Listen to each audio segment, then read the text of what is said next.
नमस्कार, मैं हूं आशीष चित्रांशी और आप देख रहे हैं the news launcher. Mid day मुद्दा विद अशोक वानखेड़े। और कल ईरान और अमेरिका के बीच वार्ता में ट्रंप की बदतमीजी आज मिड डे मुद्दा का सबसे बड़ा विषय है। इसलिए मिड डे मुद्दा में है क्योंकि ट्रंप की इस बदतमीजी का खामियाजा पूरी दुनिया को भुगतना पड़ सकता है। पहला राष्ट्राध्यक्ष है जिसकी जुबान से गालियां निकलती हैं। राष्ट्रपति पद, अमेरिका का राष्ट्रपति पद, इस पर एक से एक काबिल लोग बैठे, एक से एक धुरंधर, कूटनीति के धुरंधर बैठे, लेकिन अब गालियों का बेताज बादशाह बैठा हुआ है। वो बार बार गालियां देता है, बस गाली खाने वाला चेंज होता रहता है, बदलता रहता है। जब दुनिया अस्थाई शांति के तलाश में जिनेवा की ओर देख रही थी, उस वक्त ट्रंप को जाने क्या सूझी। नेतन्याहू का दबाव था, पेन ड्राइव का कमाल था। गालीबाज ट्रंप ने ईरान को गालियां देनी शुरू की, और गालियां जब शुरू की तो फिर खामनेई की टीम ने, ट्रंप सामने तो थे नहीं, जेडी वेंस को बेइज्जत कर दिया। 80 मिनट के भीतर मीटिंग खत्म। आपको विजुअल्स दिखाऊंगा। 80 मिनट जो हम कह रहे हैं उसको भी थोड़ा समझना मुश्किल है, क्योंकि अब्बास अरागची एंट्री करते हैं, शहबाज इंतजार कर रहे होते हैं, जेडी वेंस खड़ा एक कोने में, और अमेरिकी टीम वो इंतजार कर रही होती है। बिना उसकी तरफ नजर घुमाए हुए, बिना देखे हुए, शहबाज से हाथ मिला करके कान में 30 सेकंड 20 सेकंड कुछ बोलकर, बिना देखे जेडी वेंस की तरफ ईरान की टीम निकल जाती है। Complete walkout. और दुनिया देखती रह गई कि इस गालीबाज अमेरिकी राष्ट्रपति ने एक बार फिर क्या करवा दिया। कल हमने कार्यक्रम किया था, लगा था अब अस्थाई शांति आ गई है। अब इसको जोड़ करके देखना होगा नेतन्याहू के उस बयान से, जब नेतन्याहू ने कल ही एक इंटरव्यू में कहा कि मैं अमेरिकी राष्ट्रपति डोनाल्ड ट्रंप की नहीं सुनता हूं, मैं अमेरिका की नहीं सुनता हूं। वो अपने देश के राष्ट्राध्यक्ष हैं, मैं अपने देश का राष्ट्राध्यक्ष हूं। ये बयान इजराइल की तरफ से अमेरिका के बारे में, ये बिल्कुल हजम होने वाला नहीं। इजराइल की औकात भी नहीं हो सकती है। इजराइल का सर्वाइवल मिडिल ईस्ट में वो अमेरिका के रहमो करम पर है, अमेरिका की कृपा पर है। और वो भी ट्रंप जैसा अगर राष्ट्रपति है तो उसकी तो महती कृपा है, महान कृपा है। ओबामा, बाइडेन, ये शायद उस हद तक कभी नहीं जा सकते थे जिस हद तक ट्रंप गया इजराइल को या नेतन्याहू को प्रोटेक्ट करने के लिए। क्योंकि ओबामा की कोई पेन ड्राइव नहीं थी, बाइडेन की पेन ड्राइव क्या होती, वो आदमी तो हिलता रहता था।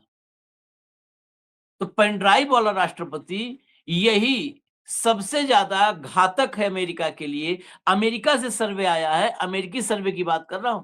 आज सुबह सुबह जो सबसे फ्रेश खबर थी वो यही थी कि अमेरिका के सर्वे में ईरान के खिलाफ अमेरिका को नाकाम माना है अमेरिकियों ने, और ट्रंप के पूरे एक्शन से नाराजगी है। कल हमने आपको इजराइल का एक सर्वे दिखाया था, जहां इजराइल के 92.1%, 92% लोगों ने ईरान को जीता हुआ माना था। कि इस पूरे युद्ध में इजरायली 92% इजरायली, आप संख्या सोचिए, वो माने कि ईरान जीता हुआ है। लाइए भाव को, ये बहुत फिर महत्वपूर्ण मुकाम पर है। जहाज फिर रुक गए हैं और तेल फिर चढ़ गया है। स्वागत है भाव।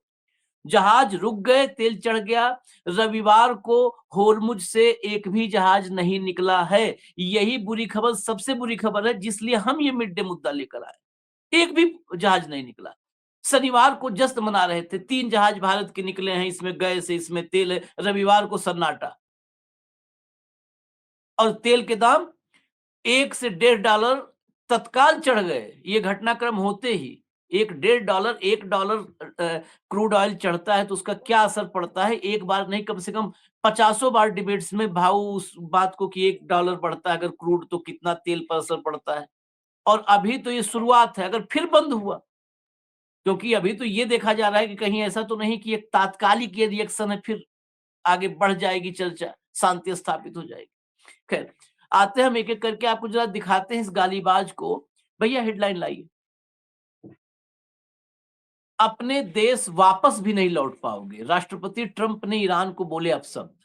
अपने देश वापस भी नहीं लौट पाओगे। आप देखो, ये लाइन अपने आप में गाली के साथ-साथ अगर इसको आप देखिए, तो ये और भी आपत्तिजनक है। आप शांति वार्ता के लिए बुलाए हो, आतंकी हो इसका मतलब तुम। आतंकी भी अगर कई बार आतंकी या ऐसे होता है, उनकी भी मीडिएशन तालिबान के साथ कतर में कितनी लंबी चर्चा की अमेरिका ने। कतर में जब तालिबान को सत्ता हस्तांतरण किया, तो उसके लिए मीडिएशन कतर में हुआ। तालिबान के प्रतिनिधि और अमेरिकी प्रतिनिधि बैठते थे वहां पर। तुम तो आतंकियों से, तालिबान से बदतर हो कि वार्ताकारों को बुला करके कह रहे हो कि जो है वापस नहीं अपने देश जा पाओगे। खैर, आगे चलिए, जरा खबर के भीतर देखिए। लो भैया, जब अमेरिका और ईरान ने अपनी लड़ाई खत्म करने के मकसद से स्विट्जरलैंड में बातचीत शुरू की, तो अमेरिकी राष्ट्रपति डोनाल्ड ट्रंप ने रविवार को दावा किया कि उन्होंने रात में ईरानी अधिकारियों से बात की थी और उन्हें चेतावनी देते हुए कहा कि अगर होर्मुज जलडमरू मध्य को फिर से बंद किया गया, तो वे अपने देश वापस नहीं लौट पाएंगे। आगे चलिए।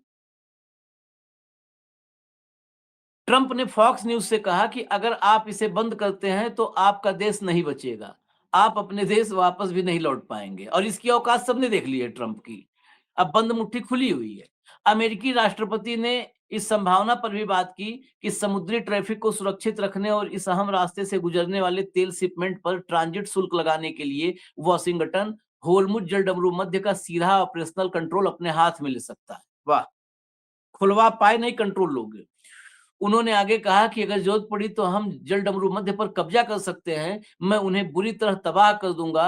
बातचीत नाकाम होने पर संभावित आर्थिक उपायों का संकेत देते हुए ट्रंप ने चेतावनी दी कि अगर वे कोई समझौता नहीं करते तो हम टोल वसूलेंगे।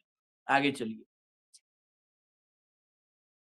उधर अमेरिकी राष्ट्रपति ट्रंप ने ईरान को नई चेतावनी दी और सख्त लहजे में कहा कि तेहरान लेबनान में हिजबुल्लाह को रोके, वरना अमेरिका पूर्व की भांति ईरान पर ताबड़तोड़ हमले शुरू कर देगा। वहीं होर्मुज जलडमरू मध्य में ईरान की चेतावनी के बाद रविवार को एक भी जहाज नहीं गुजरा, सिंगल एक भी जहाज नहीं गुजरा। और क्या कह रहा है कि आप उसको रोकिए, हिजबुल्लाह को रोकिए। तुम पहले अपने उस नाजायज बिगड़ैल को रोको, जो अभी भी दक्षिणी लेबनान में तबाही मचा रहा है। देखिए, फॉक्स न्यूज के मुताबिक राष्ट्रपति ट्रंप ने कहा कि अगर ईरान ने स्ट्रेट ऑफ होर्मुज को बंद किया, तो उसके प्रतिनिधि कभी भी अपने देश वापस नहीं जा पाएंगे। पत्रकारों से बातचीत करते हुए उन्होंने कहा, you want make it back to your. आगे देखिए, उसको गाली को यहाँ पे टाइप नहीं किया जा सकता, वो आपत्तिजनक है। देश को क्या, ईरान के पहले क्या बोला, एफ आगे आप समझ जाइए। Normally you won't make it back to your F dot dot dot country. चलिए, अब हटा दीजिए इसको, इसको हटाइए। जब हम थोड़ा सा और बस 2 मिनट और लेंगे, हेडलाइन लाइए अगली, कुछ हेडलाइंस और हैं। इसके बाद हुआ क्या, ये तो हो गया ट्रंप चैप्टर। अब ट्रंप के चैप्टर का जवाब जो आया, ट्रंप की धमकी से बिगड़ी वार्ता, ईरान बोला लेबनान मुद्दा सुलझे बगैर आगे कोई वार्ता नहीं। आगे चलिए। 80 मिनट की बैठक और फिर वॉकआउट, लेबनान संकट पर उलझे अमेरिका ईरान, पहले दौर की बातचीत पर लगा विराम। और आगे चलिए, चेंज करिए। शांति वार्ता फ्लॉप, डोनाल्ड ट्रंप की धमकी से भड़के ईरान ने बातचीत बीच में छोड़ी। आगे चले। कहा हमारी सेना, आगे मैं बताता हूं, कहा हमारी सेना मुंहतोड़ जवाब देने के लिए तैयार है। अपने घर वापस नहीं जा पाओगे, ट्रंप की इस धमकी के बाद ईरानी प्रतिनिधिमंडल ने बीच में ही छोड़ दी वार्ता। आगे चलिए। स्विट्जरलैंड में चल रही बातचीत के बीच ट्रंप ने ईरान को धमकाया, ईरानी प्रतिनिधिमंडल ने छोड़ा शांति वार्ता स्थल। ये सब विजुअल देखेंगे तब आपको समझ में आएगा कि कौन किसका अपमान किया है। यूएस ईरान बातचीत फिर टूटी, ट्रंप की धमकी के बाद ईरान के नेताओं ने मीटिंग छोड़ी। चलिए, पहले ही दौर में टूटी बातचीत, लेबनान मुद्दे पर उलझे अमेरिका और ईरान, 80 मिनट की बैठक के बाद किया वॉकआउट। आगे अब चलिए, अब जरा खबर में आ जाइए, खबर में आइए।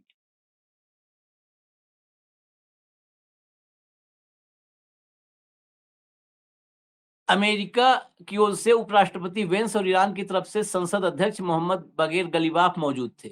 लेकिन लेबनान संकट को लेकर दोनों देशों के बीच भारी मतभेद खुलकर सामने आए, जिससे तनाव बढ़ गया। ट्रंप की धमकी ने पूरे कूटनीतिक माहौल को बुरी तरह से बिगाड़ दिया। ट्रंप ने सोशल मीडिया पोस्ट के जरिए लेबनान में सक्रिय समूहों को नियंत्रित करने की सख्त चेतावनी दी थी। इससे नाराज होकर ईरानी प्रतिनिधिमंडल ने 80 मिनट की बैठक को बीच में छोड़कर वॉकआउट कर दिया। हालांकि ईरान ने यह भी स्पष्ट किया कि लेबनान में इजरायली हमले रुकने पर ही आगे की बातचीत संभव होगी। ईरान का कड़ा रुख और वॉकआउट। स्विट्जरलैंड की इस शांति बैठक में प्रतिबंधों से बड़ी राहत और ईरान की संपत्तियों को रिलीज करने पर चर्चा हुई। लेकिन डोनाल्ड ट्रंप के धमकी के बाद ईरानी डेलीगेशन ने अपना बेहद कड़ा और आक्रामक रुख अख्तियार कर लिया। ईरान के संसद अध्यक्ष गलीबाफ ने कड़ी चेतावनी देते हुए कहा कि अमेरिका को अपने बयानों में सावधानी बरतनी चाहिए। उन्होंने स्पष्ट किया कि ईरान की ताकतवर सेना किसी भी विपरीत स्थिति का कड़ा जवाब देने के लिए तैयार है। अब देखिए माहौल कहां तक पहुंचा। वो गाली दे रहा है, वेंस सफाई। जेडी वेंस की सफाई सुनिए। जेडी वेंस ने इस भारी तनाव पर सफाई देते हुए कहा कि कूटनीतिक वार्ताओं में ऐसे उतार चढ़ाव आते रहते हैं। उन्होंने बताया कि ट्रंप के ने प्रतिनिधिमंडल को ईरान के साथ नए सिरे से रिश्ते सुधारने के स्पष्ट निर्देश दिए हैं। हालांकि ईरान ने अमेरिका के साथ प्रतीकात्मक हैंडशेक और संयुक्त तस्वीर खिंचवाने से भी पूरी तरह इनकार कर दिया। बिल्कुल साफ, न हैंडशेक न जो है फोटो। दूसरी ओर इजरायली प्रधानमंत्री नेतन्याहू ने कहा कि दक्षिणी लेबनान में इजरायली सेना की भारी मौजूदगी लगातार बनी रहेगी। उधर वो क्या कह रहा है, वो बनी रहेगी। जो कह रहा है ईरान की वो हटाओ, वो कह रहा है बनी रहेगी। बातचीत के नतीजों को लेकर के अब्बास अरागची ने पाकिस्तान और कतर की कोशिशों की खुलकर तारीफ की। उन्होंने बताया कि दोनों देशों के प्रयासों से युद्ध समाप्त करने की दिशा में महत्वपूर्ण प्रगति हुई है। इस समझौते के तहत ईरान के तेल और पेट्रोकेमिकल एक्सपोर्ट से पाबंदियां हटाने, समुद्री नाकेबंदी खत्म करने के साथ साथ फ्रीज किए गए कुछ पैसों को रिलीज करने पर सहमति बनी है। हालांकि उन्होंने साफ किया कि इस पूरे समझौते की पहली असली परीक्षा लेबनान में बनाई गई संघर्ष निरोधक व्यवस्था होगी, जो सीज फायर के उल्लंघन से जुड़े मामलों की निगरानी करेगी। क्योंकि लेबनान में हालात शांत रखना ही आगे की कूटनीतिक बातचीत के लिए दोनों पक्षों के बीच भरोसा बढ़ाएगा। विजुअल पर आइए, विजुअल लाइए। विजुअल देखिएगा आप लोग गौर से। ये हुआ है जिनेवा में। वो गालीबाज की स्थिति क्या है और अमेरिका की क्या हालत बना दिया है। ये देखिए शहबाज खड़े होके इंतजार कर रहे हैं और शहबाज के इंतजार करते और उधर जेडी वेंस और पूरी टीम है।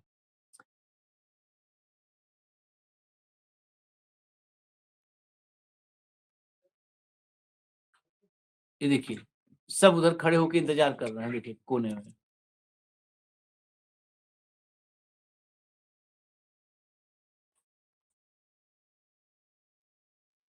और पूरी बेचैनी से ये इंतजार चल रहा है। आगे देखिए पूरा विजुअल देखिएगा गौर से।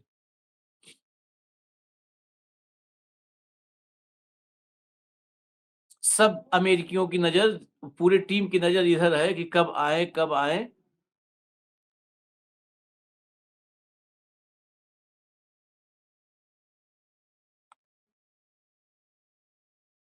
इसमें बाकी लोग और ये सामने शहबाज खड़े हैं पूरा ज़िम्मेदारी लेकर के। और ये जो कतर साथ में कतर की तरफ से हैं, इन्होंने भी जेडी वंश से हाथ नहीं मिलाया था।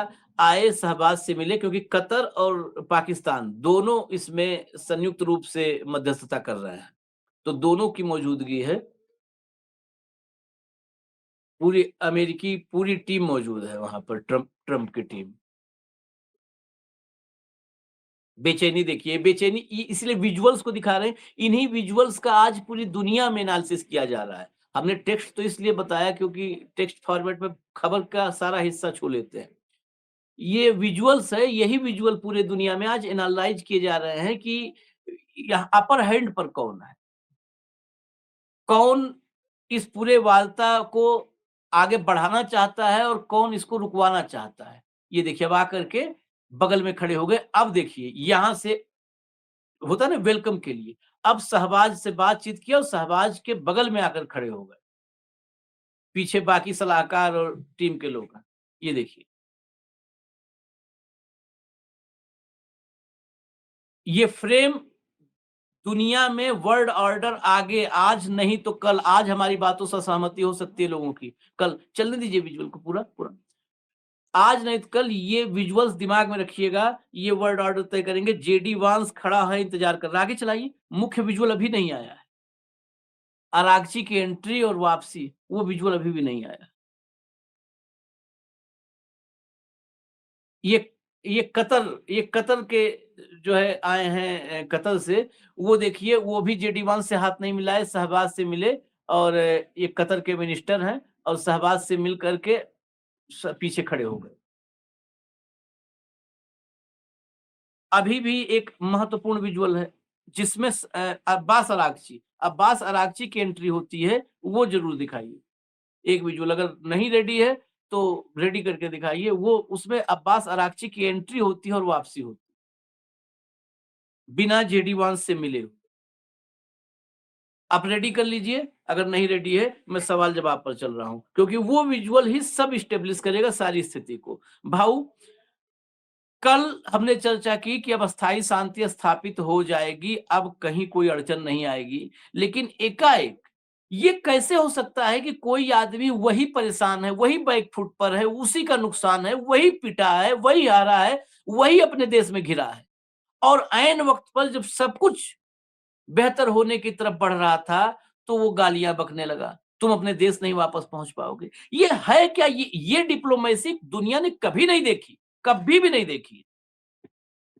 मुझे याद है आशीष जी एक शो जब इनकी अ, फ्रांस में जब साइन हुआ था एग्रीमेंट, हुँ। तब आपने कहा था कि एग्रीमेंट तो साइन हुआ है, इसका इम्प्लीमेंटेशन के लिए साँस रोक के देखना पड़ेगा। आपने कहा कि अभी भी डर बना हुआ रहता है। हुँ, हालाँकि तब स्टॉक मार्केट उछल गया था, क्रूड की प्राइसेज़ तुरंत नीचे आ गई थी। पूरी दुनिया बल्ले-बल्ले हो रही थी। आपने कहा लेकिन पता नहीं ये फिर क्या पलटी मारेगा। ये जो आपने आशंका ज़ाहिर की थी वो सही हुई। कुल मिला के इस एग्रीमेंट का पार्ट इज़राइल था या नहीं, ये पता नहीं। अमेरिका, इज़राइल को अमेरिका के उपराष्ट्रपति का जो ट्वीट है, जो भी हमने देखा था, उसका वक्तव्य भी देखा था। उन्होंने इज़राइल को कहा था कि सारे देश विश्व तुम्हारा दुश्मन बना हुआ है, सिर्फ़ हम तुम्हारे साथ हैं। यदि हमने तुम्हारा साथ छोड़ दिया तो तुम अकेले हो जाओगे। आप लेबनान पे हमले मत करिए। लेकिन वो लेबनान पे हमले करने बाज नहीं आए। दूसरी बात, लेबनान जो है, वो इस एग्रीमेंट का हिस्सा है, ऐसा उस एग्रीमेंट में भी लिखा हुआ है। लगातार वार्ता में भी ये बात हो रही थी और जो सीज़ फायर था, वो सभी फ्रंट पे था। सिर्फ़ ईरान और अमेरिका के बीच में नहीं था। सभी फ्रंट पे हुँ, सीज़ फायर था, लेकिन इज़राइल, नेतन्याहू ने ये कहा कि हम अपनी कंट्री है, हमें अमेरिका से कोई लेना-देना नहीं।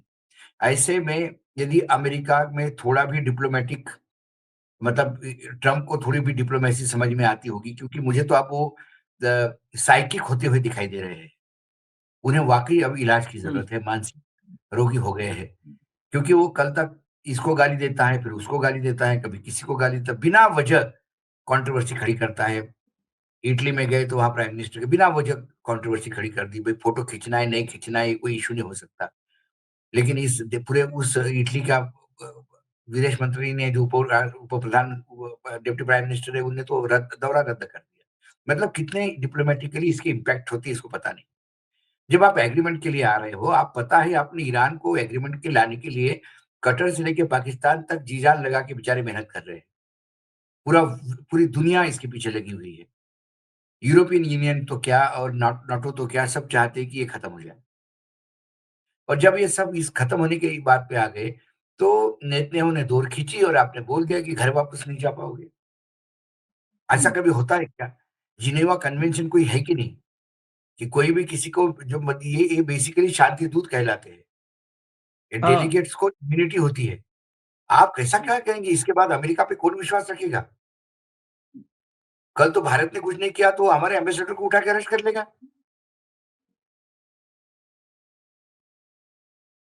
आप अपने देश भी वापस नहीं जा पाओगे। ये मतलब गली के गुंडों वाली भाषा हो गई। सारे एग्रीमेंट जो 17 जो एग्रीमेंट जो दो डेढ़ 2 पन्ने का है, हमने दर्शकों को भी दिखाया था, वो एग्रीमेंट की कॉपी भी दिखाई थी। हुँ, उसमें जो इस्लामाबाद शांति समझौता है, उसमें सारे पॉइंट्स हैं, उसमें नई बात क्या है? लेकिन आप यदि लगातार उस एग्रीमेंट का वायलेशन करेंगे, उसका उल्लंघन करेंगे, तो फिर हार्मुज़ कैसा खुलेगा? आपने एग्रीमेंट साइन कर दिया, उन्होंने हार्मुज़ खोल दिया। हुँ। एग्रीमेंट लागू कैसा होगा, कैसे फेज़ में होगा, इसकी वार्ता होनी थी जिनेवा में। वार्ता के पहले आपने उस एग्रीमेंट का उल्लंघन किया और आप कहते हो कि आप हिज़्बुल्लाह को कंट्रोल करो। हमलावर कौन है? इज़राइल है ना? हाँ। किसके ज़मीन पे इज़राइल कब्ज़ा करके बैठा है? आक्रांता इज़राइल है। इज़राइल को अपना वापस सेना बुला लेनी चाहिए। आप किसी दूसरे देश का भूभाग कैसा अपने कंट्रोल में कर लेते हो? या फिर ये इज़राइल और लेबनान और बाकियों के युद्ध अमेरिका बीच में पड़े मत इसमें। यदि अमेरिका के कंट्रोल में नहीं है इज़राइल, तो फिर इज़राइल के लिए अमेरिका क्यों आता है? भाई ईरान परमाणु बम नहीं बनाएगा, ईरान ने पहले भी बोल दिया था, इस एग्रीमेंट में भी बोल दिया है। पर बाद में ईरान, इज़राइल और बाकी सब लोग जाने।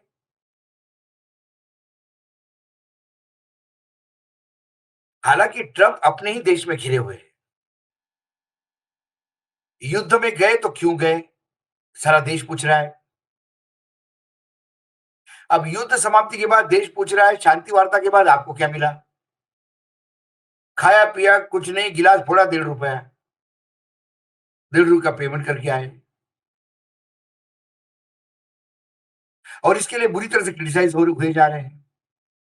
शांति वार्ता का एग्रीमेंट जो है वो पूरा अमेरिका कहते कि आप तो बिल्कुल लेट गए ईरान के सामने। एग्रीमेंट तो आपने कर लिया। वार्ता करने इनके मित्र रियल एस्टेट के जो मित्र है बिल्डर वो और उनके दामाद जाते हैं। सवाल रिपब्लिकन और डेमोक्रेट पूछते हैं। हुँ। तो इतना रायता फैला के रखा है इस आदमी ने और जब सब कुछ समेट लेते हैं लोग, फिर ये आके रायता फैलाते हैं, कुछ बोल के। फिर बाल्टी पूरी गिरा देता है, वो रायता समेट पूरा करके सब बाल्टी गिरा पूरी देता है, बाल्टी फिर मज़े लेता है ये। तो इसको क्या कहेंगे? इसको मानसिक रोगी है ये मानसिक रूप से। विक्षिप्त का की ओर बढ़ रहा है ये। पहला जब आया सेकंड टाइम तो एक दौर चला टेरिफ का। हर एक को टेरिफ की धमकी, हर एक को टेरिफ की धमकी। 50% बढ़ा, 100% बढ़ा दूँगा। औकात में ला दूँगा। उसके बाद वो कोर्ट ने बोल दिया कि औकात में रहो, ये तुम्हारा काम नहीं है और तुम कर भी नहीं सकते इसे। हुँ। तो मैं दूसरी ड्यूटी लगा दूँगा, मैं ये कर दूँगा। बच्चा भी इतना खूंखार नहीं होता। वो खत्म हो गया, ईरान का युद्ध शुरू हो गया। ईरान का युद्ध शुरू क्योंकि ईरान हम पे हमला कर रहा था इसलिए हमने हमला कर दिया। अरे ईरान का इतिहास है, ईरान ने कभी किसी पे हमला नहीं किया आज तक और जिसने हमला किया उसको घर तक छोड़ाया। ये भी दूसरा इतिहास है इसका। जो वो विज़ुअल मैं दिखा दूँ जो सबसे महत्वपूर्ण विज़ुअल था उस समय नहीं लगा हुआ था। लाओ भैया, चलाओ ज़रा।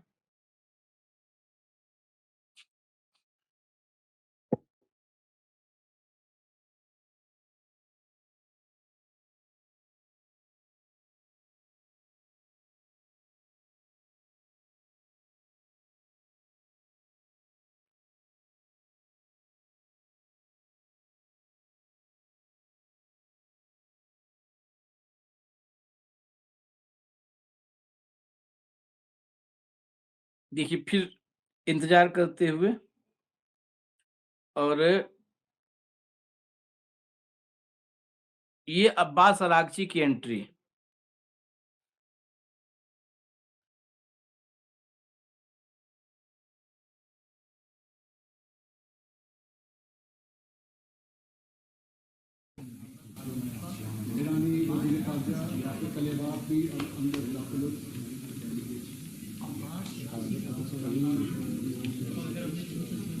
और देखिए ये पूरा का पूरा डेलीगेशन वापस चला गया। पूरा डेलीगेशन वापस चला गया और उसके बाद वेंस का चेहरा देखिए, जेडी वांस का, ये कैसे इधर-उधर ताक झाँक रहा है ये क्या हो गया? हम सब खड़े-खड़े रह गए, इतने देर से इंतज़ार कर रहे और शहबाज से मिल करके, कान में कुछ बोल करके और सब के सारे वापस हो गए। पूरा डेलीगेशन वापस हो गया। पूरा का पूरा डेलीगेशन अब्बास अरागची ने कुछ बोला आकर के, मिले और वापस चले गए, कोई बातचीत नहीं हुई। अब ज़रा एक और हेडलाइन है वो दिखा देते हैं कि ये शांति वार्ता हो पाएगी या नहीं हो पाएगी, ये अस्थायी अमन-चैन हो पाएगा इज़राइल के रहते हुए। इज़राइल अगर नक्शे में रहेगा तो हो पाएगा कि नहीं, इससे समझने की कोशिश कीजिए। ना राष्ट्रपति मेरी हर बात मानते हैं, ना मैं उनकी सुनता हूँ। ना मैं उनकी सुनता हूँ। ट्रंप से मतभेदों पर बोले इज़राइली पीएम नेतन्याहू। चलाइए आगे, खबर के भीतर ज़रा-सा ये कह रहे हैं भाई साहब कि मैं सुनता नहीं उनकी। इंटरनेशनल पॉलिसी सबमिट में बोलते हुए नेतन्याहू ने कहा कि राष्ट्रपति ट्रंप वह सब कुछ नहीं करते जो मैं चाहता हूं और न ही मैं वो सब कुछ करता हूं जो वो चाहते हैं। हम आजाद और गर्व करने वाले देशों के नेता हैं। कभी-कभी हमारी राय एक दूसरे से अलग होती है। इजरायली पीएम का ये बयान हालिया घटनाओं के बीच महत्वपूर्ण माना जा रहा है।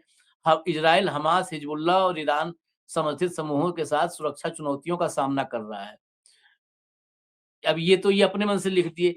पूरा का पूरा दुनिया पूरी पूरी दुनिया इज़राइल की वजह से सुरक्षा चुनौतियों का सामना कर रही है, लिखना ये चाहिए। हुँ, अमेरिका इन मुद्दों पर इज़राइल का समर्थन करते आया है, लेकिन ट्रंप प्रशासन हमेशा इज़राइल की हर मांग को तुरंत स्वीकार नहीं करता। इसी तरह इज़राइल भी अमेरिकी हितों को ध्यान में रखते हुए अपनी नीतियाँ तय करता है।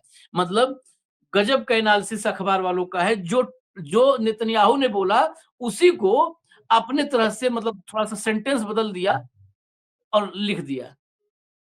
कि वो सुरक्षा चुनौतियाँ हैं इज़राइल को ईरान समर्थित समूहों की वजह से और अमेरिका ऐसे करता है और इज़राइल ऐसे करता है। वाह! गज़ब के एनालिसिस करने वाले लोग हैं।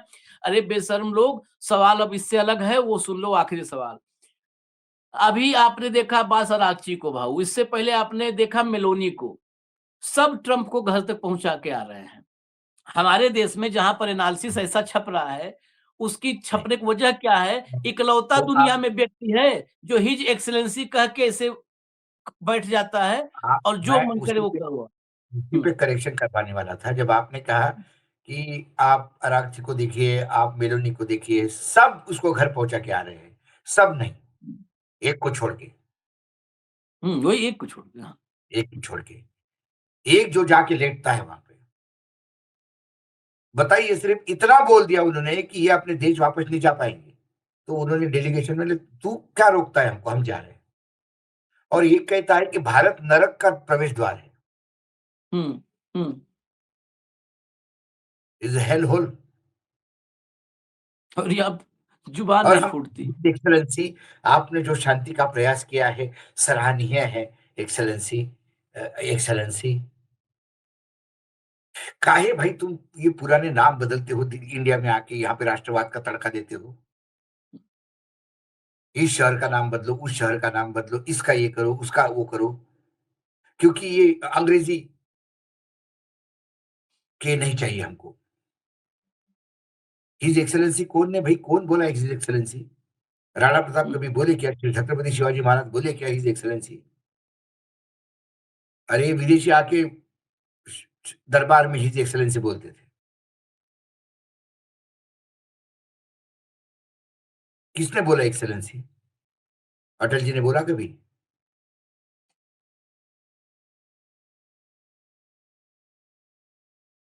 ये अभी भी उस गुलाम मानसिकता से निकले हुए लोग नहीं हैं।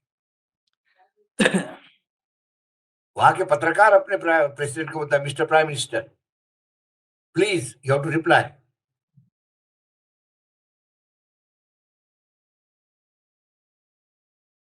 हुँ। चलिए और तो यही उपलब्धि हाँ। मतलब आत्मसम्मान कैसा होता है ये मेलोनी ने दिखाया,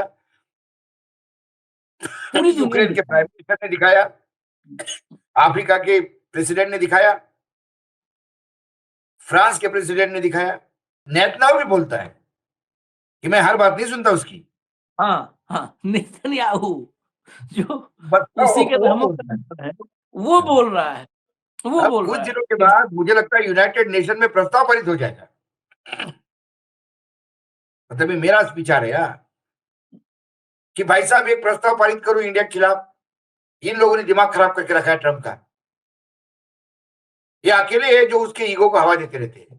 अकेला पूरी दुनिया में जिस आदमी के वहां बैठने के बाद, वहां से उठने के बाद अपने देश में सबको निपटा दूंगा, वहां बैठने के बाद एकदम शुतुरमुर्गी आसन, योग बस दिवस पर अगर सामने होते शुतुरमुर्गी आसन कर दिए होते वहां पर। लोग इंटरनेशनल योग उसी को कहते हैं जो ये ट्रम्प के सामने करते हैं। चलिए, और अभी दूसरी इजाजत बात, दीजिए हमें। जो सबसे महत्वपूर्ण बात है कि आप अपने देश का इंटरेस्ट भी नहीं प्रोटेक्ट कर सकते। नहीं, कुछ नहीं, सब बेच दिया। जो लड़ ट्रम्प रहा है ने उसका क्या देश बोला? जो युद्ध में बर्बाद हो गए हैं, वो भी आत्मसम्मान के लिए लड़ रहे हैं।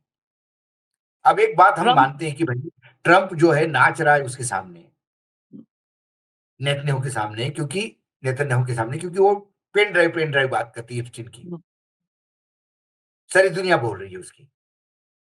और सुब्रमण्यम स्वामी बोलते हैं फाइलें हैं कुछ अमेरिका में। हम्म, आप जिस सुब्रमण्यम स्वामी को हम कभी सीरियसली नहीं लेते थे कि कुछ भी बोलते रहते हो कई बार, लेकिन अब ये सीरियसली लेना पड़ रहा है हमको।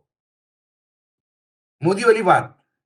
हम्म, ये ना सब आशीष जी, सीरियस है अब भाऊ। मुझे बताइए और क्या कारण हो सकता है?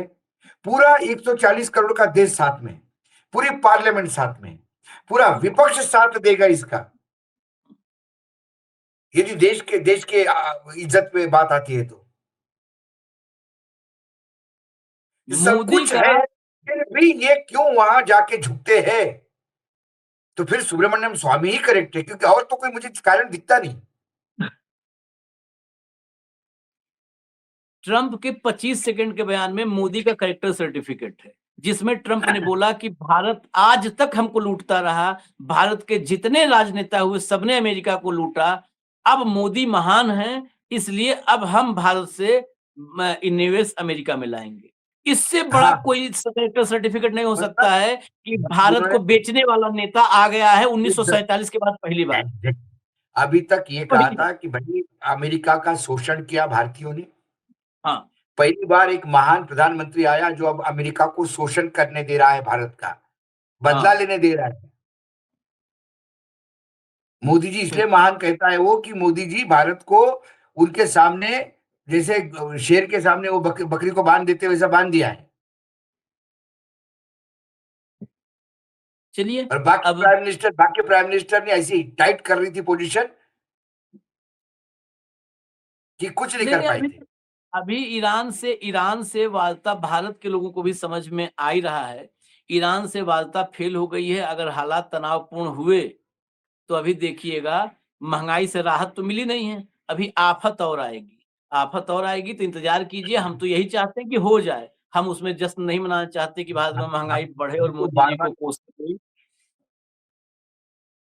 वो राहत मिल जाए। चलिए, धन्यवाद भाऊ, बहुत बहुत धन्यवाद। नमस्कार।